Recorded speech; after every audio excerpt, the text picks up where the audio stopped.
Hay lugares donde el silencio tiene memoria. Donde las casas respiran polvo y las calles parecen susurrar nombres olvidados. Son ciudades que alguna vez latieron con vida, pero que hoy yacen rendidas ante la naturaleza. El viento atraviesa sus avenidas vacías como un eco de lo que fue, mientras el tiempo, paciente y cruel, las devora poco a poco. Este es un viaje a través de los lugares donde la humanidad perdió su batalla contra el entorno. Las 23 grandes ciudades abandonadas devoradas por el medio ambiente. En cada continente existen ruinas que cuentan la misma historia, el ascenso vertiginoso de una ciudad y su inevitable caída. En América, algunas murieron por fuego, otras por hielo, y muchas por su propia ambición. La naturaleza no las destruyó de golpe, esperó su momento, infiltrándose entre las grietas, reclamando lo que siempre fue suyo. Estos pueblos fantasmas son cápsulas del tiempo donde los relojes se detuvieron, los retratos siguen colgados y los ecos de un pasado bullicioso flotan en el aire. Son recordatorios de que ninguna riqueza, mina o poder industrial puede desafiar por siempre a la entropía. Las ciudades abandonadas son más que ruinas, son advertencias. Nos muestran que la prosperidad sin equilibrio siempre termina convertida en polvo. Y aunque sus historias parecen lejanas, siguen resonando en cada crisis moderna, en cada promesa de progreso que olvida al planeta que la sostiene. Así comienza esta travesía por los escenarios más inquietantes y hermosos del abandono, donde la civilización se rinde y la naturaleza escribe el último capítulo. Bodie, California, la ciudad que se congeló en el tiempo. En el corazón de California, a orillas del lago Mono, se levanta Bodie, un pueblo detenido en una fotografía antigua. Fundada en 1859 tras el hallazgo de oro, pasó de ser un improvisado campamento minero a una metrópoli del salvaje oeste. En apenas 2 décadas, más de 10.000 almas la habitaban, mineros, forajidos, comerciantes, soñadores y fugitivos, todos atraídos por el brillo traicionero del oro. En su apogeo, Bodie tenía más de 2.000 edificios, 65 salones donde el whisky corría como río y las peleas se resolvían a tiros. Se decía que era tan peligrosa que un niño escribió en su diario: «Adiós, Dios, voy a Bodie». Aquella frase se convirtió en una leyenda. Pero la fortuna nunca es eterna. En 1892, un incendio devoró buena parte del pueblo. 40 años después, las llamas volvieron a arrasar lo poco que quedaba. El 90% de las estructuras se redujo a cenizas. Cuando la Segunda Guerra Mundial redirigió los recursos hacia la industria bélica, la minería se detuvo y los últimos residentes se marcharon sin mirar atrás. Hoy, Bodie es una ciudad fantasma perfectamente conservada, como si el tiempo hubiera decidido congelarla por compasión. Más de 100 edificaciones siguen en pie, con tazas sobre las mesas, juguetes olvidados y libros abiertos esperando a un lector que nunca regresó. Caminar por sus calles vacías es como entrar en una pausa eterna, donde cada objeto guarda el eco de una historia suspendida en el polvo. Centralia y Kennecott, el fuego bajo la tierra y el hielo sobre el cobre.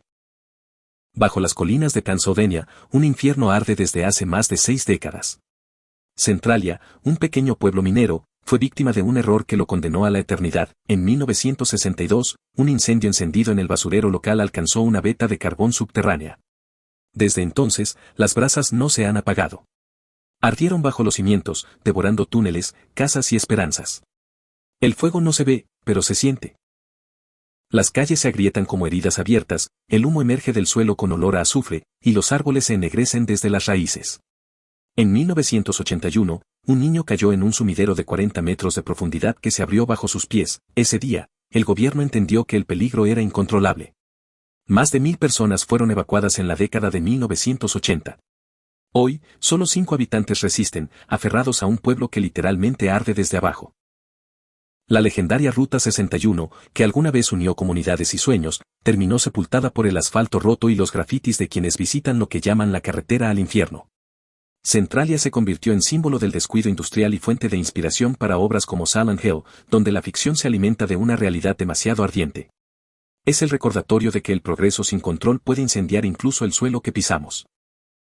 A miles de kilómetros al norte, en los paisajes helados de Alaska, la historia opuesta tiene lugar. Allí, entre glaciares y montañas, yace Kennecott, una ciudad que la nieve transformó en mausoleo. A principios del siglo XX, esta remota colonia minera produjo millones en cobre puro, impulsando el crecimiento de los Estados Unidos. Era un prodigio industrial en medio de la nada, con sus propios trenes, hospitales y almacenes. Pero la riqueza se esfumó tan rápido como el calor del verano ártico. En 1938, cuando los geólogos declararon que el cobre se había agotado, los trabajadores partieron de un día para otro, dejando comidas servidas y ropas colgadas. El invierno se encargó del resto. Décadas de frío, óxido y silencio cubrieron los tejados hasta hacerlos colapsar. Hoy, las ruinas de Kennecott se alzan como un esqueleto rojo de 14 pisos sobre la montaña, mientras el viento gélido sopla entre las ventanas vacías. Visitar Kennecott es como adentrarse en un santuario prohibido. Un lugar donde el hielo conserva lo que el tiempo olvidó. Solo es posible llegar en helicóptero o atravesando sendas plagadas de osos grizzly. Cada paso recuerda que el aislamiento, en ocasiones, es la lápida más eficaz del progreso. Allí, el cobre perdió su brillo, pero la historia ganó eternidad. St. Elmo y Glenrio, el eco del polvo y el silencio de la carretera. Entre las montañas del estado de Colorado, donde el aire es tan puro que quema los pulmones, se oculta St. Elmo, un pueblo que alguna vez vibró con el estruendo de los trenes mineros. Fundado en 1880, creció a la sombra del oro y la plata, hasta reunir cerca de 2.000 habitantes, hoteles, tiendas y hasta un periódico propio. Era una joya escondida entre pinos y montañas. Pero cuando los metales preciosos se agotaron, también lo hizo su destino. En 1922, el último tren partió de St. Elmo y, con él, el pulso de la ciudad. Las familias fueron marchándose una a una, excepto los Stark, una pareja de hermanos que se negó a aceptar la muerte del lugar. Vivieron hasta su vejez cuidando cada casa, cada puerta, cada ventana. Cuando murieron, el pueblo quedó intacto, como si esperara su regreso.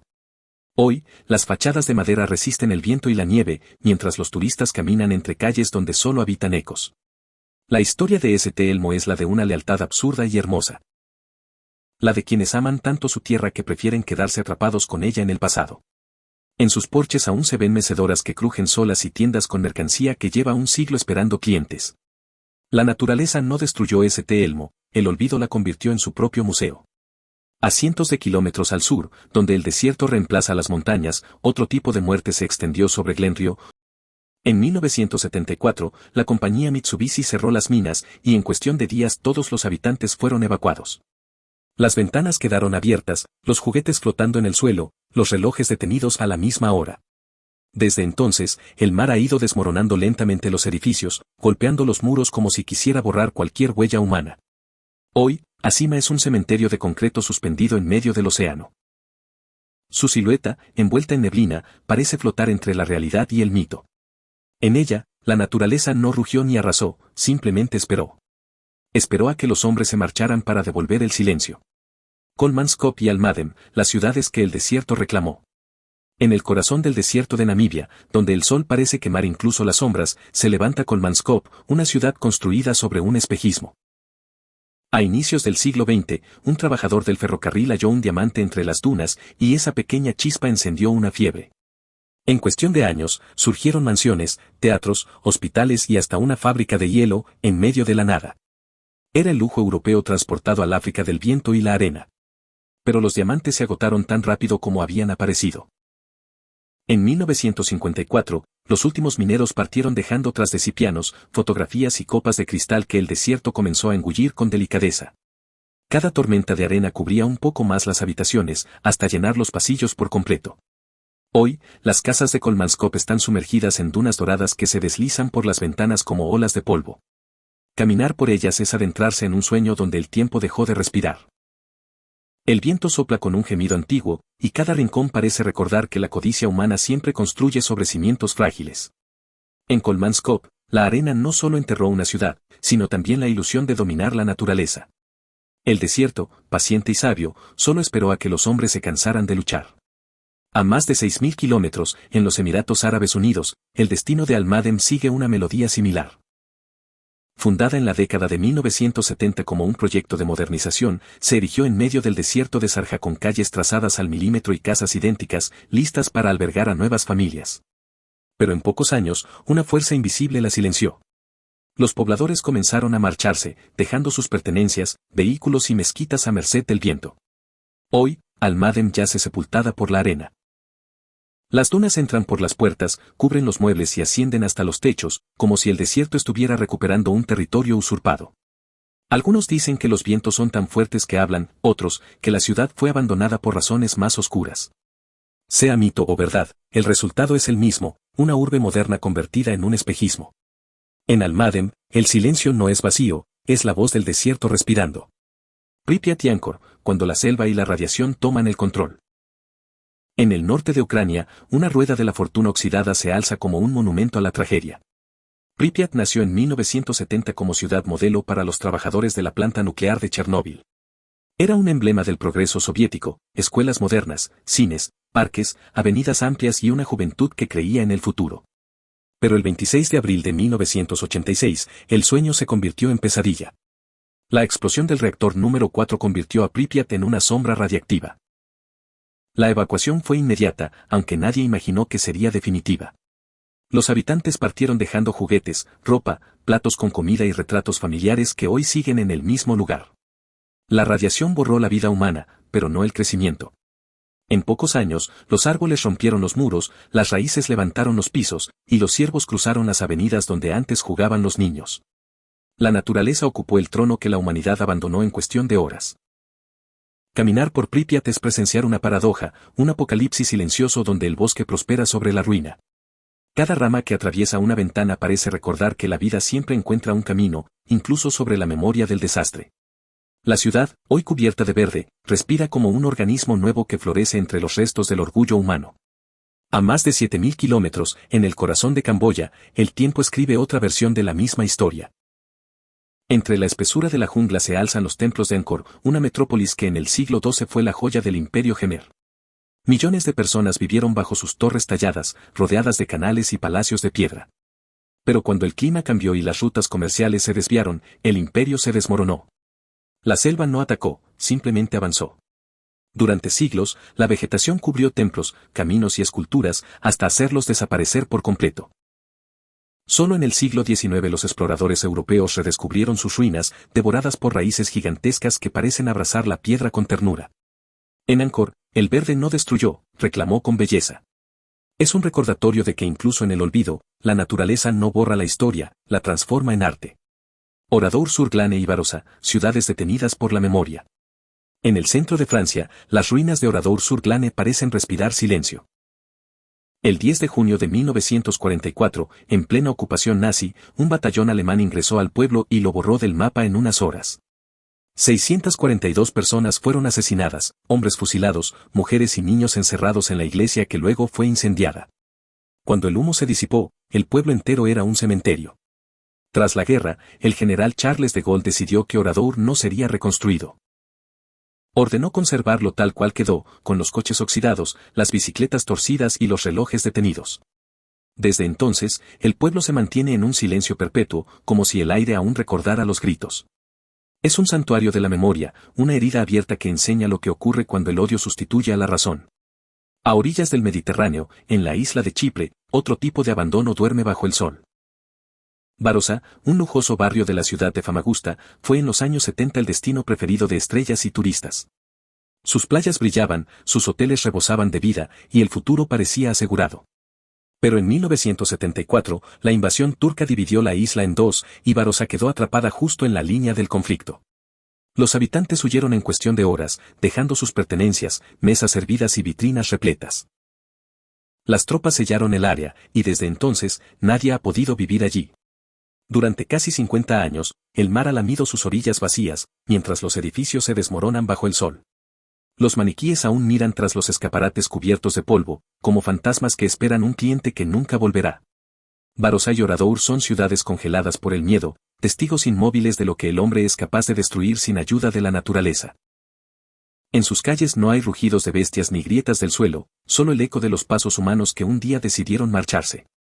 Son recordatorios de que la memoria, cuando duele, también puede ser una forma de eternidad. ¿Qué podemos concluir? El mundo está lleno de ciudades que respiran bajo la tierra, el agua, la arena o el silencio. No son solo ruinas, son espejos. En ellas se reflejan los sueños, los excesos y los olvidos de quienes alguna vez creyeron dominar el entorno. Cada muro agrietado, cada ventana rota y cada raíz que asoma entre el concreto es una advertencia escrita en el idioma del tiempo. La naturaleza no destruye por venganza, sino por equilibrio. Donde el hombre se retira, ella florece.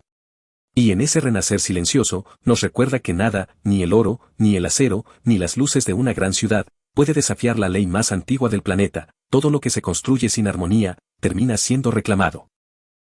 Tal vez por eso, al observar estas ciudades fantasmas, sentimos una mezcla de miedo y fascinación. Porque, en el fondo, sabemos que su historia no es ajena, es un anticipo. Una visión del futuro que podría repetirse si seguimos confundiendo el progreso con permanencia. Si este viaje te hizo mirar el mundo con otros ojos, suscríbete y acompáñanos en las próximas entregas donde The Aulax. Si crees que la memoria también puede ser un mapa, y comparte este video para que más personas descubran lo que el tiempo intenta esconder. No olvides que tu feedback es muy importante para nosotros, porque nos permitirá hacer las mejoras correspondientes. Gracias por quedarte hasta el final.